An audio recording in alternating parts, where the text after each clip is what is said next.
this video, I'll discuss all the teeny tiny details you might have missed in the episode 5 trailer or promo photos. So stay tuned for that.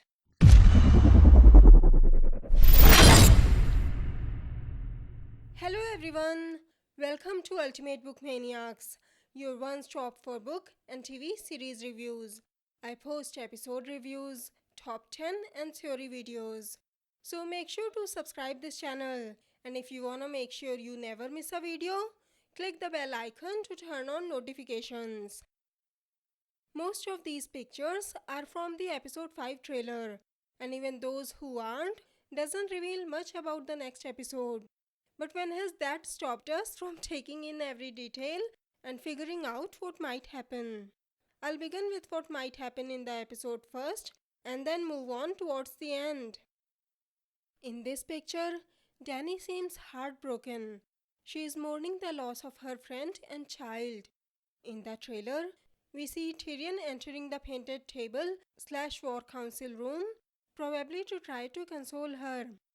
She has changed from her white dress to this black or rather grey dress with the red cloak, probably to mourn the dead. We later see her in the throne room, and you can see in the promo pictures that Tyrion and Grey Worm are standing in front of her, and Tyrion seems angry. Or does he look confused to you? And in the trailer, you can see that other than Tyrion, there is someone standing on his left and his right. I tried to zoom in, and the person on the left seemed bald to me. So it's either Varys or Grey Worm, or maybe it's a random soldier. My bet is on Grey Worm because he looks thinner than Varys. The logical option after seeing these pictures would be that Grey Worm is standing in front of her. But if that's Grey Worm, why would they blacken this area beneath him? It seems like they're trying to hide a spoiler, and that's why I don't think it's Grey Worm. Also, the character seems to have long hair. And before you say it, it can't be Jon. He shouldn't be a spoiler either, because in the promo photos, we see Jon arriving at Dragonstone. I know some people thought it might be King's Landing, but judging by the rocks behind them, I would say it's Dragonstone, because when Grey Worm and Varys reached Dragonstone, the same rocks were behind them. Only the beach was different, maybe a bit farther than this spot.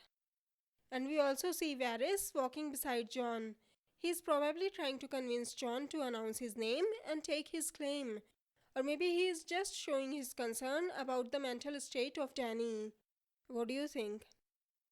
But we know Jon was traveling with his army and Sir Davos by the King's Road. So I think he has left his army somewhere to rest after their long journey and went to Dragonstone himself to plan their next move and maybe to console Dany for her loss. Then we see that Jon, Sir Davos and Tyrion are standing in front of King's Landing with the remaining Stark soldiers, Dothraki and Unsullied, while the Golden Company is standing between them and the city. Not a single Lannister soldier is in sight, so Cersei might be keeping half of them inside and the other half on the ballista duty on the battlements.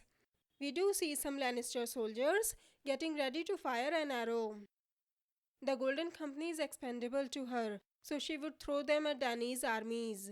She knows they are already weary from the fight with the dead and their march south. By the way, did you notice that Sir Davos and Jon are carrying 2 swords each? And there is a black flag behind them, which I think is a Targaryen flag. And did you notice a hole in Sir Davos' left sleeve? He didn't even fight in the battle much, and his clothes are torn. Jon better start paying him more. Just kidding. Also, in the scene where the Golden Company is moving out, you can see someone in a black cloak entering the city. My guess is it's either Jaime, since he was wearing something similar the last time he left, or it's Arya. And before you say he is taller than Arya, I have already explained in my videos before that if Arya takes the face of someone taller than her, then she would become tall as well because of the glamour. Just like we saw in season 5 with Jaqen H'ghar and the Waif. Whoever it is can easily reach Cersei and kill her. You can also see a dome behind the gate, which I believe might be the new sept since Cersei blew up the last one. And if that's the sept, then that means this gate is the Lion's Gate. And if you look at King's Landing's map here, this is the farthest gate from the Red Keep. So my guess is this army is creating a distraction while Dany would attack the Red Keep from the other side, probably to avoid killing as many innocent people as she could by only burning down the Red Keep. Because in this picture of Euron, you can see the Red Keep is behind him. So his ship is on the other side of the Red Keep, opposite from the Lion's Gate. And in the trailer, he is looking up at the skies. And as we can see in these pictures, Cersei is still in the Red Keep, smiling at something, while the Mountain and Qyburn are standing behind her. Just like I had said in my episode 4 review video, I still think Cersei has pulled a Mad King on them and has placed wildfire all over the city. So even if Dany tries to avoid killing innocent people, they would still die and Dany would get all the blame if she attacks the Red Keep. We can also see 3 figures standing near the sea. My first thought was, they are Cersei, Qyburn and the Mountain, probably ready to flee. But then I remembered that Cersei would rather die than flee King's Landing, because according to her, when you play the Game of Thrones, you win or you die. There's no middle ground. When you play the Game of Thrones, you win or you die. There is no middle ground. So it might just be some random soldiers, unless these are Yara's ship and Yara has defeated Euron. Probably not. By the way, did you notice that Cersei and Euron are wearing the same dresses in which I predicted they would die in my costume analysis video? So I really hope they will die in this one. Emilia Clarke has said in an interview that the battle in episode 5 is even bigger than the battle at Winterfell. I think King's Landing might burn down to the ground. So, what do you think will happen in the next episode? Who do you think is standing before Dany in the throne room? Where are the Lannister soldiers? Don't forget to tell us your thoughts in the comments. Anyways, it's time for the comment shout out now.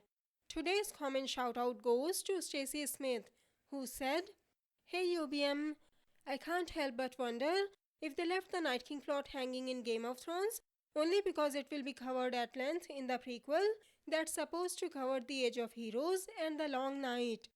If so, I'm totally okay with it and waiting yet another year. Night King 2020 finally. The who part of it will be answered. I'm looking forward to it." Hi Stacey, that's an excellent theory. I was wondering if my theory is wrong and the Night King doesn't return. How would we get answers to all these questions? Like why the Night King was after Bran, what these symbols mean, etc. But it makes perfect sense for HBO to leave these questions unanswered, so the Game of Thrones fans would have to watch the prequel to get these answers. It makes me even more excited for the prequel. So, what do you think of these theories? Don't forget to tell us in the comments. If you like this video, please click on the like button below, share the video and subscribe to my channel. Have a great day. Bye bye. See you in my next video.